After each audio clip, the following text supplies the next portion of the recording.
Men, are you concerned about sending your children to the public schools? Are you concerned about the things they're bringing home and they're being taught that go way beyond the curriculum itself? On today's episode, we want to help you, the public school dad, strengthen the faith and resolve of your children as you send them into the public schools. Men in the Arena Army, we salute you. Hey guys, thanks for listening to this episode of the Men in the Arena podcast. I'm Jim Ramos, your guide and host of Spotify's #1 podcast for Christian men, leading you into your best version in the stress bubble of life and beyond. Welcome to today's episode. Hey guys, I'm excited to bring on my new friend, Tony Rorie. Tony lives in the Dallas, Texas area with his beautiful wife of 33 years, Melissa. Tony's an author and the founder of Men and Ladies of Honor, a character education group that exists to make passionate followers of Christ by mentoring and training 11 to 17-year-olds in the principles of chivalry, honor, moral excellence, and courageous leadership. Tony began his honor program while working as a public school principal with a student body of over 1,000 students in the Dallas, Texas area. His program has reduced disciplinary incident rates 42% on campuses overall. Now overall. That means students that weren't involved in his program. That's an entire picture of the whole campus. And with those students who come into his program, 80% of those incidences are reduced. That is phenomenal. Hundreds of young people have been saved and discipled through this ministry. Several churches and schools have adopted the curriculum. His program can be found in multiple locations across the U.S. and 14 countries around the world. Tony, it's great to have you on the show, man. Thanks for having me, brother. I'm really excited. Yeah, me too. It was really fun. One of our leaders, Rob Hood, he's out in St. Louis. Somehow he interacted with me. He started texting me, and I said, "Well, do you know him?" He goes, "Well, he's sitting right next to me right now." So I don't know if you remember that a couple months ago when that happened. But hey, tell us your story. Tell us, take us back to those days when you were a principal, and just walk us through the story of Men and Ladies of Honor. Yeah, it was actually a miraculous story the way that we began. As you mentioned, I was a public school principal, and I was in the inner city area of Dallas in what is the second highest child mortality zip code in Dallas-Fort Worth. And so, my job as a principal was discipline. So day after day, I was just, dealing with knuckleheads that were showing up in my office. And, being a believer and being a dad, I wanted to do something a little bit more preventative than curative. So I just started, on 4 particular boys that were in my office pretty much every day. Their common denominator was they just didn't have a dad. So I just started loving on these boys and started just, pouring into them just the basics, giving them a couple hints here and there. I'd say, "Hey, bro, when you go back into your classroom, say yes, ma'am, to your teacher. And when she comes to the door, I want you to get up and open the door for her. And if she's carrying something, I want you to carry it for her." And they were soon back in my office saying, "Mr. Rorie, she loves me." So took those 4 boys that were just, the worst on the campus and started with the basics of home training. But you and I both know that that's not enough. Boys need to understand what is the biblical definition of Christ-like manhood. So just started teaching these 4 boys after school. I got permission to do an after school program because obviously it wasn't cool to do that during the school day. And so I started doing it after school with a group of about 4 boys. And then I looked up one day and the group of 4 boys had turned into 50 boys. And they were all saying, "Teach us how to be men." And so that's how we got started, and just, didn't really have like a set curriculum at first, just was kind of winging it. And Holy Spirit helped me to, develop some basics that I wanted to impart to them. And also I was a dad at the time, so I was raising my son, and it made a big impact. At the end of the year, the district called me in and they said, "What is it that you're doing that's different than the other campuses around you? Because your discipline rates have cut in half, your test scores have gone up, your attendance has gone up, and we know you're not that smart. So what is it that you're doing?" So yeah. And I said, "Well, you're not going to want to hear this, but I'm teaching these boys how to be Christ-like men." And they were like, "Yeah, that's not what we want to hear, but it's really impacting the budget. So could you maybe look at scaling this onto a couple other campuses?" So, then we did pilot programs in different areas and sent it, to different regions to find out, is this just something that works in Texas, or is this something that would work in Michigan? So we did a pilot program there, and it was all little white kids in the snow. And then we did some stuff in Mississippi, in the poverty of the Delta. And the results came back after the end of that year. And those groups had actually done a better job than I had. So then we realized, okay, this is something that's a God program that might be scalable. And since that time, guys like you mentioned, Rob Hood, have come on board with us and working in their school districts, and just we help them to get into the schools and then give them the resources to use to mentor those students, and it's making a massive impact. So that's how we got started. So you mentioned two things, and I want to go back. You said you taught them the basics of home training. So what are some of those basics? What are some basic skills that these fatherless or boys in fatherless regions don't know? Well, it's the first lesson that we have with them is called chivalry. And they've never heard that word before. And so we just start with the basics of, how to shake hands, how to get a good firm handshake, get eye contact, how to open the door for ladies. As I mentioned, we teach the boys that when a lady comes in the room, all the men should stand up, which is kind of, lost through the generations. But then we just kind of build on that, that being a gentleman, being a man is one thing, but being a gentleman is yet another thing. And so when those boys do that, it helps them to distinguish themselves, and they feel proud of themselves. They feel better about themselves. And of course, it makes a big impact on the school campus. Well, and they're contrary to what you will hear, they are being affirmed by the women when they do that. We're told in this society, I've had my wife, I open doors for her. I try to do these things for her. And, it's affirming to women, I'm not doing this because you need me to do it. You're plenty strong enough to open the door. You're plenty strong enough to walk in first. It is an honor thing. I want to honor you in the position that God has given you as a woman. And contrary to what people want to tell you, I've never had a woman frown, get angry, tell me no thank you. And so what's happened, I think, is we are afraid of these false voices out there that say chivalry is dead. Do you want to address that one step further? Yeah, absolutely. And and you're right. It is honor. And that's our website. Honor changes everything, because it really does. And the characteristics of the kingdom emanate from the character of the king. And so when we implement honor in an atmosphere, we're actually introducing the presence of our Heavenly Father, because He is honor. So that's why when you see displays of honor and patriotism, things like that, you get a lump in your throat, because it's the presence of God, that comes with it. So yeah, it's just chivalry is just the basics, like I mentioned, saying yes sir, no sir, yes ma'am, no ma'am. And the kids, we teach them that opens additional doors for them as well when they act that way. Yeah, I agree. One of the things we taught our boys early on was shake somebody, shake them, their hand with a firm handshake, and look them in the eye, and you will not. Now, don't get me wrong. Your last impression is your lasting impression, but it doesn't hurt to make a good first impression, especially in a job interview when you've got about an hour. Absolutely. So, we teach them that's the difference between getting the job and losing the job, because you communicate not just verbally, but physically who you are to someone quickly. Oh, absolutely. I'll tell you what, sometimes, like if we were to meet in person, I go shake your hands. Every so often, you're looking the guy in the eye and you miss the hand. Like I had this really kind of lame, limp wristed handshake with a guy the other day. And I just stopped. Let's do that again. You know what I mean? It's okay to miss. Just do it again.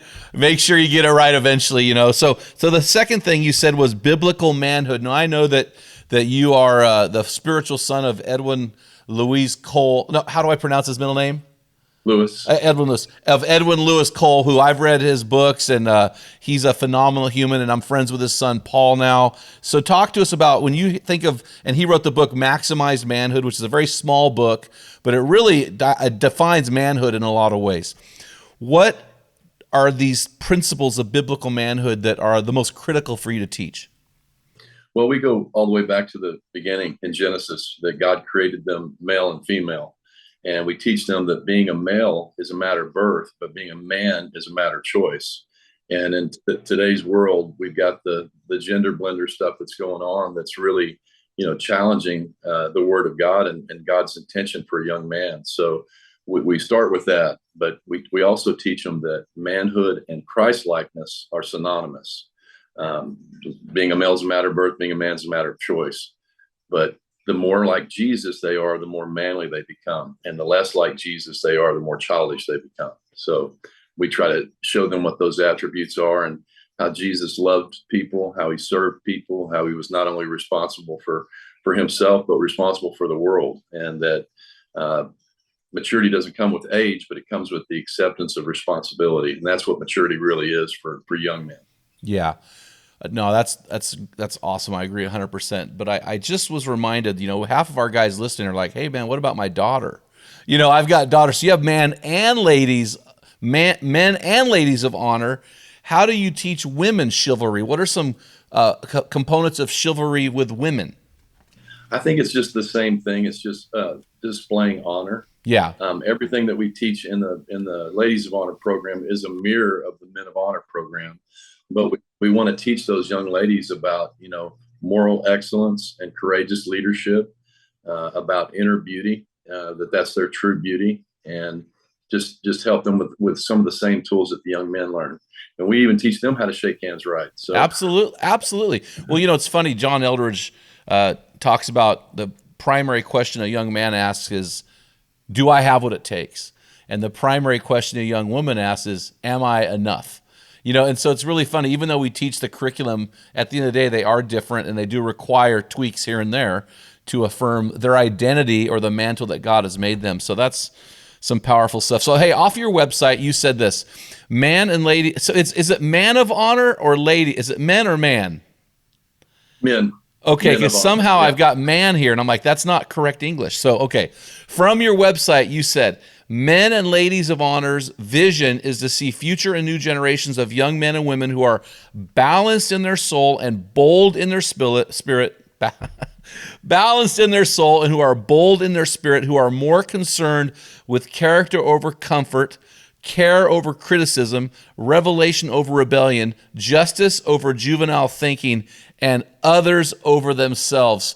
I love that statement. Can you share the story behind how this is unfolding now and how you've got it into schools and countries? How are you spreading this message? It's really exciting. Kids today are so hungry and they're not getting answers. And so they're really looking. And, when you and I went to school, when it hit 3:30 or whenever school ended, you and I were running for the house. We were watching the clock the whole time. These kids are going home to some pretty hellish places. So they're actually sticking around after school to be a part of these Men and Ladies of Honor groups. Like one of the launches that we did here at a school close by, 421 students showed up for that. So they're really hungry and they're getting saved in record numbers. I mean, just in two schools that are within 2-mile radius here of my home, we went into last week and saw 110 salvations take place. So kids right now, they're desperate, they're hungry, they're longing for answers. And, the Lord has really changed the palette of this generation. I think we have an extreme generation that really is looking for something to lay their life down for and something that they can get involved in that really means something. And so they're gravitating to the program. And when they get involved, they're going all in. And it's impacting not only their lives, but their families as well. It's interesting, Tony. In 185 AD, a guy named Saint Irenaeus or Saint Irenaeus, however you want to pronounce it, said the glory of God is man fully alive. And these kids are being raised in this generation. It's inundating them with lies, and those lies are bringing death and not life. So I believe we are in a culture right now. I personally believe, I've seen some signs out there that God has revealed to me. There's a revival coming.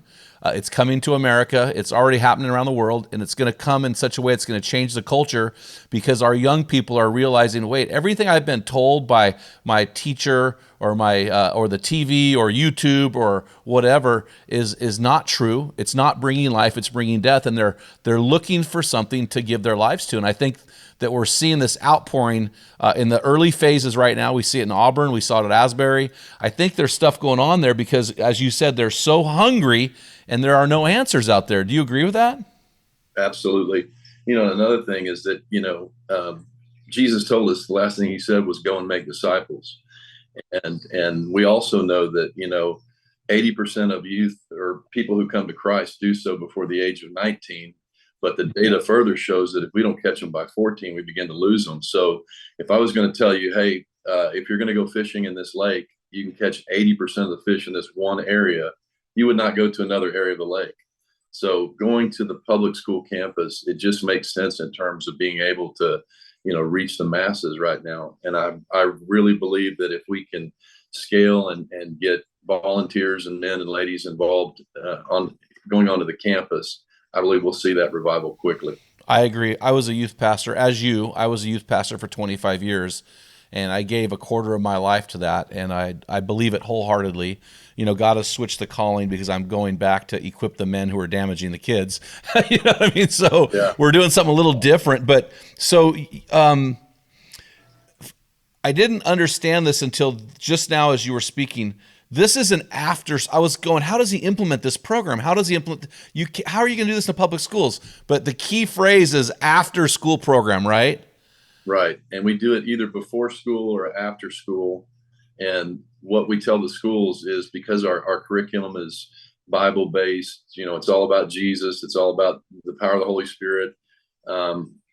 We won't charge the school a penny, which that already piques their interest. And then we say, we don't charge the kids a penny. We do all exterior fundraising, and God just sovereignly provides for all of it. So, they're like, yeah, please come in. Well, I actually did that at one point in my ministry, an after school program, and it was extremely successful. It was exhausting on top of all the other responsibilities, but that gives me hope because when I live out here in Oregon, state law requires tampons to be in the boys' bathrooms. Now, the kids who play sports love them. They make good nose plugs if you have a nosebleed, but it's like, come on, really? That's insane. So in a state like ours that's saying stuff like this, I'm like, there's no way this program can be implemented. But now I'm going, I really think that there's a possibility. So tell us about, you have a two-pronged approach. So it's not just after school. So tell us about your two-pronged approach to ministry. So we do a couple things. So, a lot of organizations focus on evangelism, which is wonderful.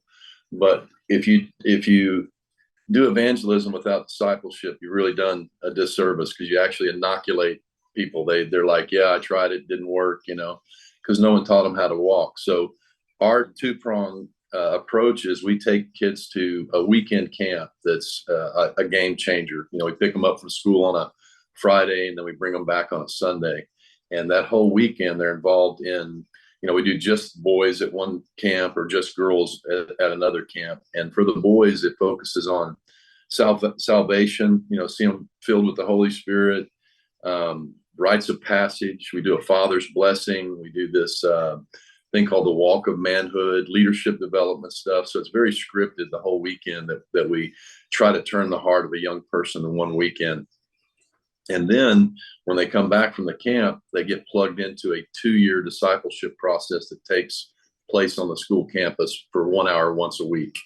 So we just want to reinforce what took place at the camp. We don't want to just get them saved. We want to actually get them discipled.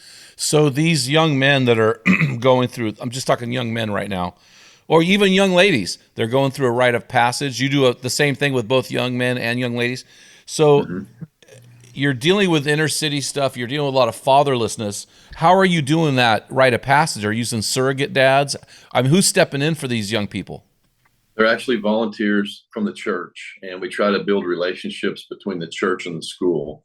And one of our axioms is it's amazing what can happen when nobody cares who gets the credit. So we give the program to the churches, and hopefully they'll build a relationship with a school that's closest to their church. We'll train their leaders. We'll give them, our resources to be able to do it. But then that church actually gets to build that relationship and build the bridge to get the kids and the family sometimes, into their church where they can have even a deeper relationship.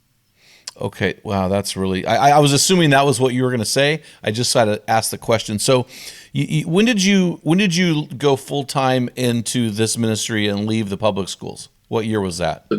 So we started the program in 2003, and it was probably 10 years ago when I launched into it full time, just because it was growing so fast I couldn't keep up with all of it, and my family at the same time. So we launched, and God's just been sovereignly provided for all of our needs and causing the program to continue to grow. And now we have, as you mentioned, regional directors in 14 countries now.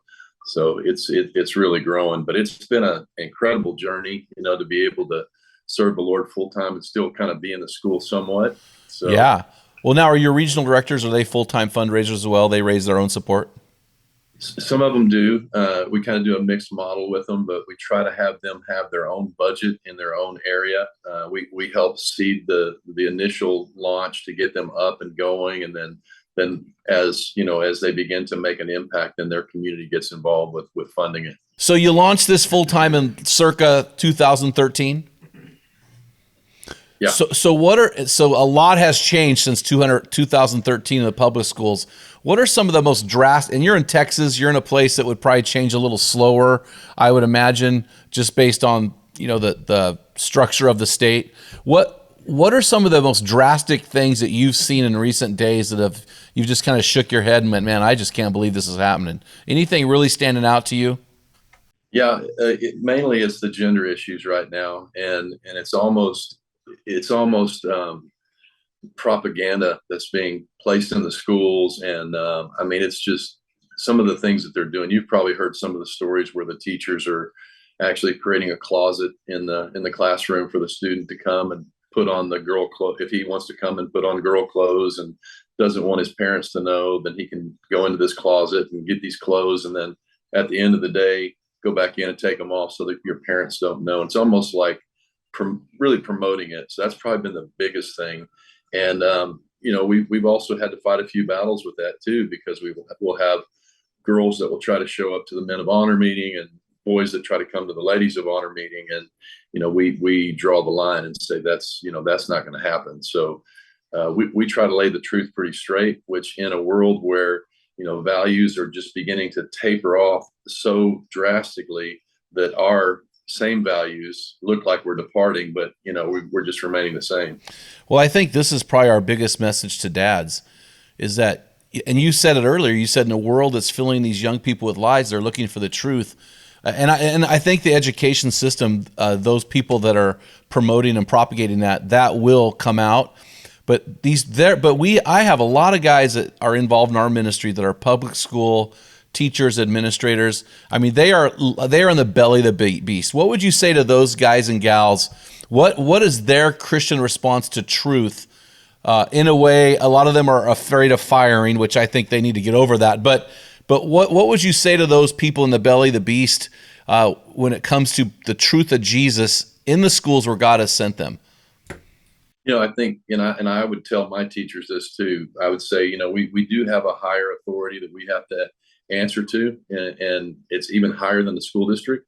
We have to answer to God one day. So what we're going to do is we're going to stand by our values. We're going to stand by the truth. We're going to speak the truth in love. We're going to be wise as serpent and gentle as doves. And one thing that I found is that the majority of schools are filled with Christians, because Christians love kids. We love people. Yep. So who better to be a teacher? So what I find is in any region that we go in, the majority of the coaches and the teachers are Christians who love kids. So it's helpful to have that. I'm not saying they're all that. Obviously they're not, but that's what we find is the majority are.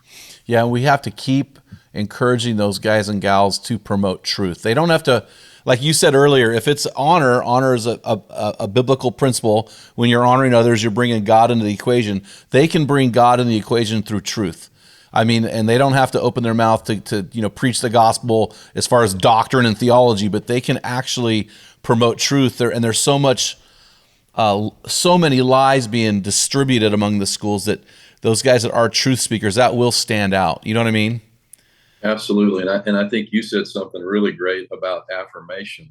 And I think that's probably the greatest thing a teacher can do, is to affirm a student. And that's what young men are looking for, is affirmation. Yeah. I mean, I can remember I was in seventh grade, and my English teacher, who was also one of my football coaches, he was like a surrogate dad to me. And I wrote a paper or something, and on it he wrote, "Tony, you express yourself so well." And man, that lit my fire. I was like, man, I can do anything now. I can write anything now. And so I think that's something that Christians and believers and teachers can really do, is bring the affirmation and bring it strong. That's really funny. I remember I had a PE teacher who I respected, who was a believer. He wrote on my yearbook, "Jim, I never want to hear that you're a typical athlete at your high school." And he wrote it in red ink. And I called him at 82 years old, and I said, those letters really inspired and impacted me. He started crying. He's a believer. He actually died a year later. And so I'm so glad I had the opportunity to share that, because we don't know how much the words of a godly teacher or counselor or administrator can impact the life of a young. At the end of the day, in Oregon, you can go and you can have a sex change without your parents' permission, and I think it's at 16. It might even be younger than that. Anyway, but before you can get your driver's license or smoke a cigarette legally or drink a beer, and so but these are kids who are struggling. They're struggling. It was emotionally, and we just need some people to affirm who they are. So I really appreciate that. So okay, so I'm a dad. I've got kids. I got sons and daughters, and I'm seeing this thing. I'm seeing that I'm sending my kids into this environment. They're coming home with more questions than answers. How do I, as a father, what are some things I can do to equip my kids to live according to the truth I am promoting in their life? I think we just need to be the voice of the consistent voice of truth in their lives. And it's like, even my grandson, he came home and he was telling me a little bit about, there's this boy at school, and he asked me, he goes, "Do you think I look like a girl, or do you think I look like a boy? What do you think I am?" And it just opened up the conversation. And I said, "Nixon, you know who you are." I said, "First of all, if you have a penis, you're a boy. You can't be anything else, Yeah. And hello. So, and of course, my daughter didn't care for that too much. She was like, "Dad, don't be that," But I think we need to be the consistent voice of truth, and say it like it is, and say it real, and be strong in our definitions of manhood, because they're looking for answers right now, and your voice will resonate in their ears when they get in that situation where they're struggling, and they're going to know what their identity is, because you've instilled it in them. Well, it goes back even a step further, and I know I'm not going to sound real popular right now, but when my kids were 5 years old, I said, "Listen, there is no such thing as Santa. That's your mommy and daddy. On Easter, we celebrate the resurrection. The Easter bunny does not come and lay eggs, so that's mommy and daddy. So you don't ruin your kids' your friends' lives by telling them. But we wanted our kids early on to know that this is the truth. We didn't want to deceive them in any way, lie to them in any way, because when it came down to these bigger issues, we wanted them to listen to us. And so I think that, parents need to really think about this whole tooth fairy and Easter bunny and all this stuff. And then when we try to bring Jesus into the program, we need to be truth speakers to our children. So I'm really intrigued with this program. I think this is a massive need in our public schools. I mean, private schools, it's just a massive need. So let's walk through this step. So I'm a dad listening. I live in Detroit, Michigan. I live in Santa Barbara, California. I live in Lake Oswego, Oregon. I live in Seattle, Washington. I live in, Austin, Texas, or Houston, probably Houston, whatever. How do I start this thing? And how do I deal with administration? Because to me, that's the hurdle, right? Yeah, but what we're finding is that, these school districts are really struggling. I mean, because they've got all the finances they need, they've got all the, the tools that they need, and it's none of it's working.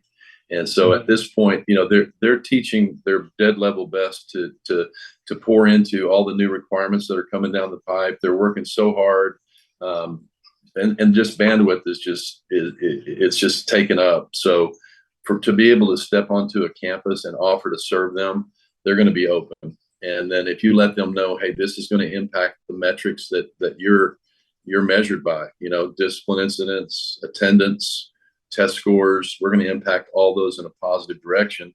Well, they're going to say, yeah, please, absolutely. And, they're very open at this point. People think that they're closed, but they're actually quite open to it. And because we do everything legal and constitutional, and like you mentioned, after school, there's no hindrance to be able to do it. We should be able to do it. And then developing that relationship with a church that's close by. Hopefully that's already going on at some level.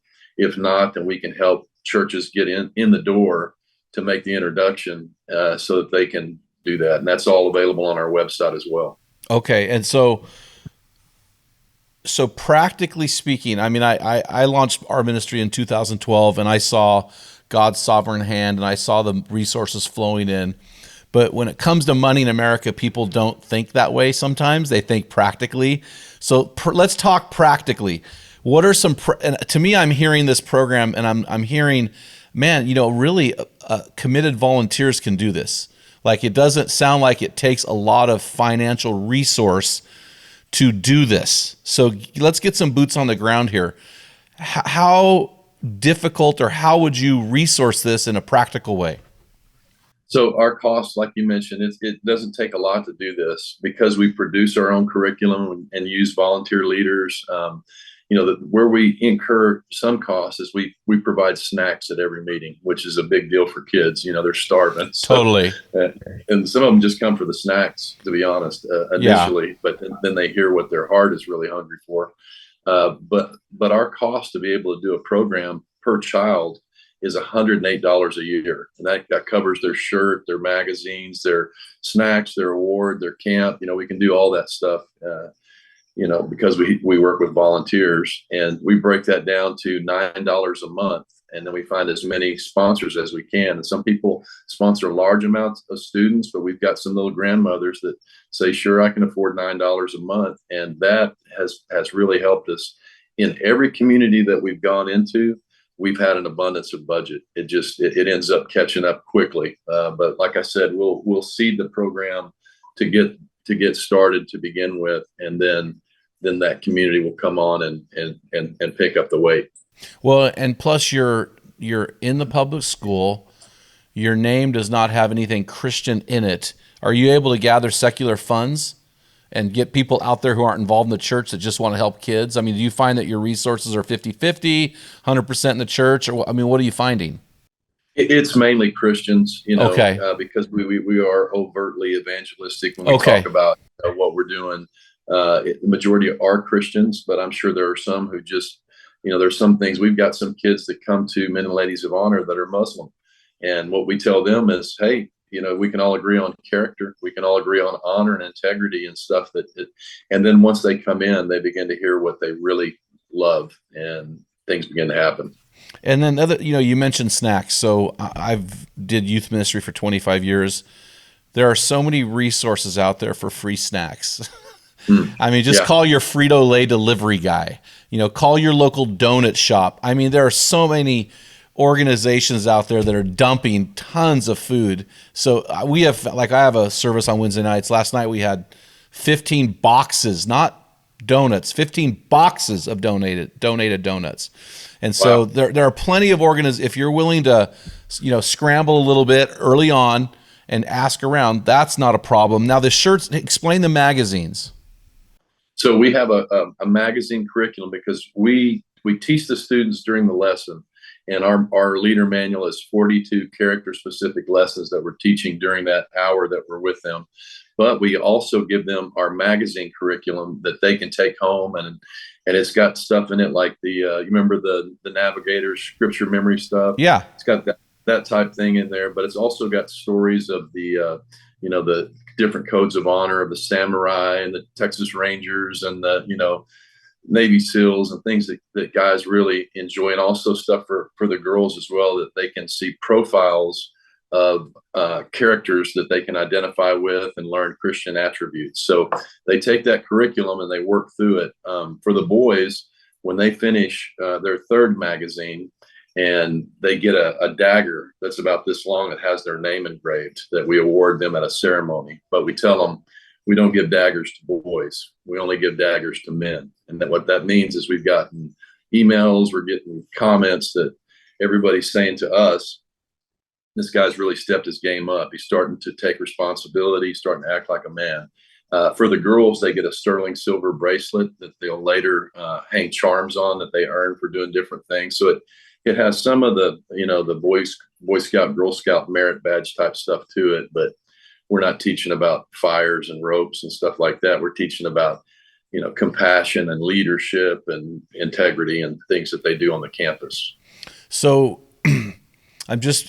I'm trying to transfer this over to a volunteer person, so they won't have access to the time required to raise a lot of these resource funds. But do they even need to do that? I mean, so it sounds like the magazine is a must do, right? It sounds like it's now the shirt. Is that across the board? You see that happening across the board? Yeah, it has to happen because it's part of the 2-year process that the student goes through. Okay. They memorize our axioms, which are our core values. And when they memorize those, they get that shirt, which represents a new identity. Okay. Then they launch into the magazines. And then if they get to by the time they get to the second magazine, they qualify for camp. And then when they finish the magazines, they jump into some of the Ed Cole curriculum. Okay, I gotcha. And I guess some of these students their parents could fork over the money up front, so it doesn't even have to be a donor, right? It could be a parent just forks over the cash. Or I'm just trying to understand here. How does it play out with you guys? Yeah, the majority of the kids that we deal with don't have engaged parents. I mean, we even did a gala one year, and we left the whole section open for parents. And guess what happened to that section? There was not one. And for me, I started to be discouraged at first. I said, hey, for sure. We've done something wrong. And they said, no, we've done something right. These are the kids that we need to be reaching because there's not engaged godly parents. And, the stats. I mean, it's 46% nationally, no engaged godly father.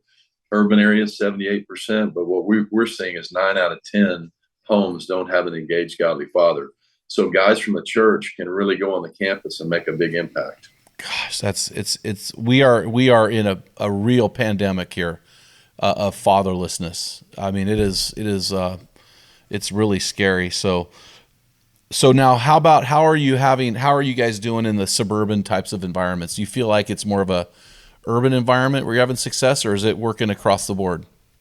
It's working across the board because I think it's the same issues. I agree. There used to be a different polarization, but now I think it's the same issues. And like we go into some really high poverty areas, and they're dealing with a lot of the same things that are being dealt with in the very affluent areas. Mm-hmm. It's kind of normalized itself.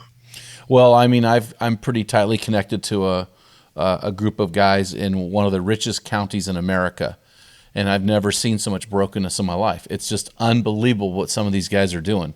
And so just because there's affluence does not mean the absence of brokenness.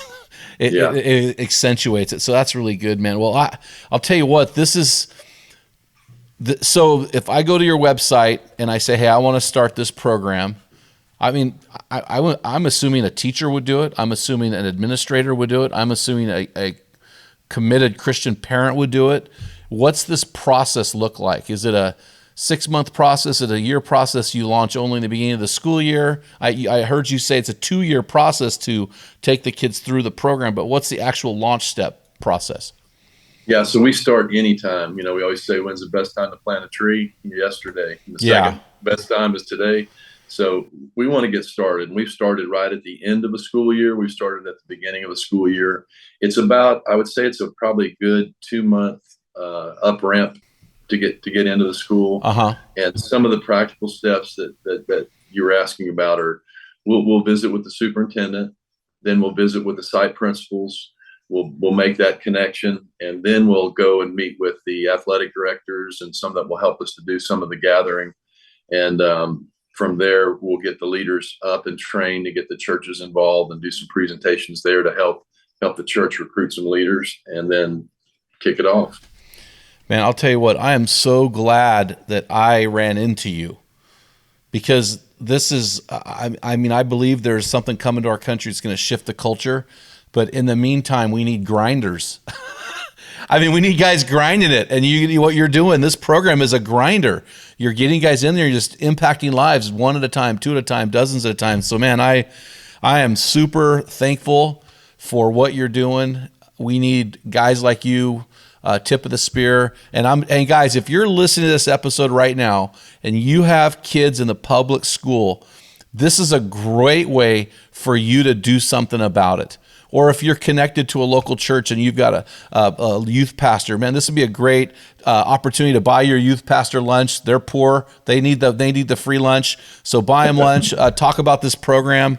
This is a great opportunity because there's some loss. We've lost some ground in the public schools, guys, and we need to start taking it back. And so, Tony, this is the way to do it, man. I appreciate it. So I went on. I think I found your website. And you're right, it wasn't what I was looking for. I was typing in I think it is www.honorchangeseverything.com. That's it. That's our website. So I love that. So honorchangeseverything.com. Guys, you can get on there and you can sign up for it. And here's one of the things from the website I really appreciated. Here it says this: character, honesty, integrity, and perseverance rest at the very core of a life lived out of honor. Our youth begin to operate with this blend of personal qualities. Everything changes. Their relationship, their parents, teachers, friends, and enemies is transformed. It opens new doors of opportunity to them as the authority figures in their lives begin to trust them with more responsibility and reward. So that is such a powerful statement. Anything else you want to tell these guys when they go visit your website?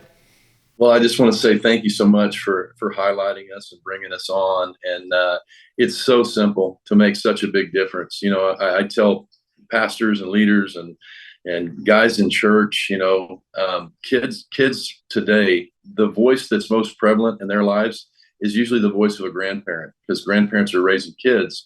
So when guys say, well, I feel like I'm too old, or I'm not the hip youth pastor or whatever, kids don't care. They don't care how much you know till they know how much you care.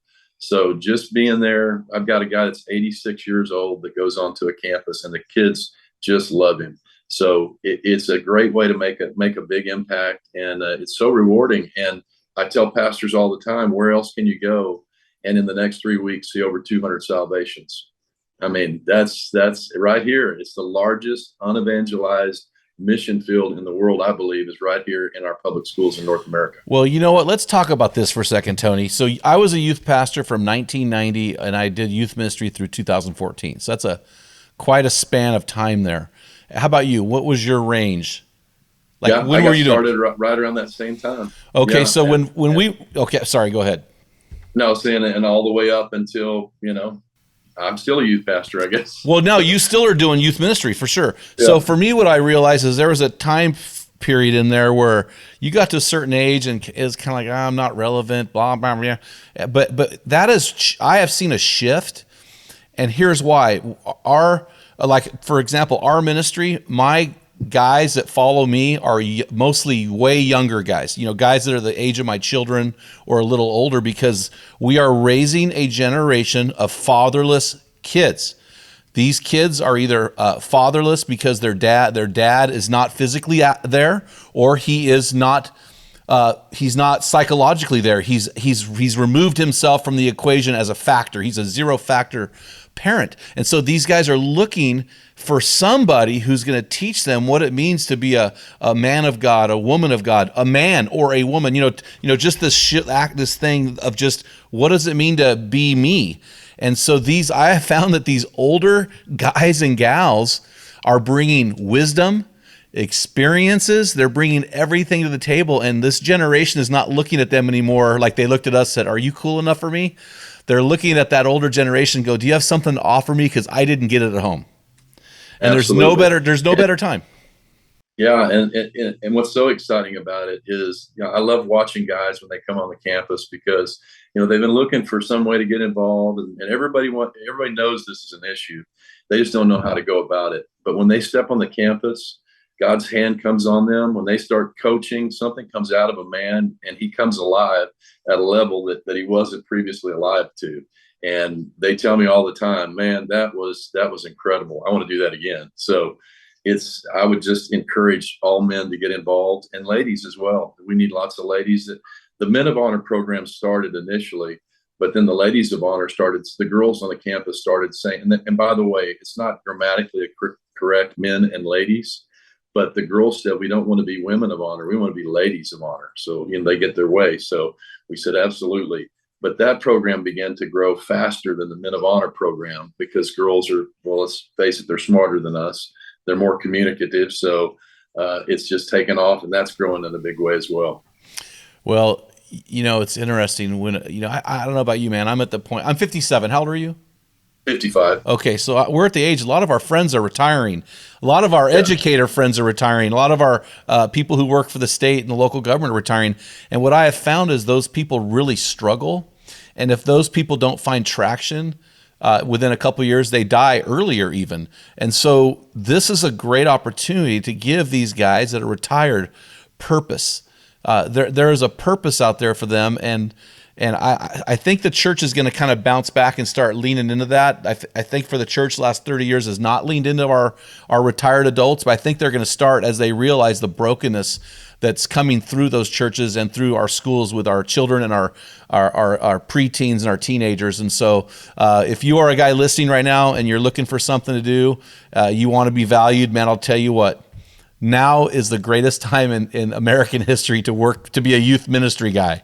I am telling you. So in March, I went to a funeral of an old youth worker of mine, and his name was Gary Ballantyne. Gary was one of my youth staff around 2000. He, at the time, was in his late 50s, so he was our age, and he was a gray beard. He was like us, only he had a big, long gray beard. He died less than a year ago at age 80. And there were students from his small group came from 3 different states to honor him. And he was a youth worker in his 60s at the time. I'm telling you, this is the time. This is the time. Yeah. So they can reach you at honorchangeseverything.com. Any closing thoughts? Brother, I just want to say thank you for having us, and I'm excited about what this could mean, and excited about guys that are sitting on the bench that want to get in the game. And it's so easy. It's so easy. So come join us. It'll change your life, and it'll impact thousands. I can tell you went to my website. Get them out of the bleachers and into the game. Get them out of the bleachers into the game. Thank you for honoring me just now. I appreciate that. You tried not to show it, but I got it. No, so I appreciate that, man. Well, that's what it's all about honoring you honoring me, and let's honor this younger generation. I'll close with a story from D.L. Moody that I love so much. He came home from a revival service back in the 1800s. His wife said, "How'd it go?" He goes, "Well, it was okay. I led 2.5 people to the Lord." She said, "Oh, 2 adults and a child?" He goes, "No, I led 2 children and an adult to the Lord." The adult had already lived half his life. So there is a lot there, guys. So, man, get your boots on the ground, guys. I want to encourage you to head on over to Tony's website. He's doing some great things, man, and he's doing it. I mean, my dad was a public school teacher for 40 years. I coached high school football and middle school football. I love the public schools. My kids went there. But, guys, let's be honest. Those kids are in the belly of the beast. They need godly guys, godly women to go in there and bring them out. So, guys, thank you so much. Hey, thanks so much, Tony, for coming on, man. What a blessing. Thanks for having me, brother. God bless you, and thanks for all you do. Yep, awesome. Hey, guys, make sure if you enjoyed today's episode on strengthening your public school children, make sure you share that link with one of your bros that might need some help. God, we are in this together, guys, so let's get it done. Share these links, spread our message, and let's impact lives for Jesus Christ. Until next time, feel the wet sand on the arena floor. Hear the deafening roar of the crowd. Taste the sweetness of victory. Smell the stench of battle. Get in the game. Get dirty. Grind it out. And be a man.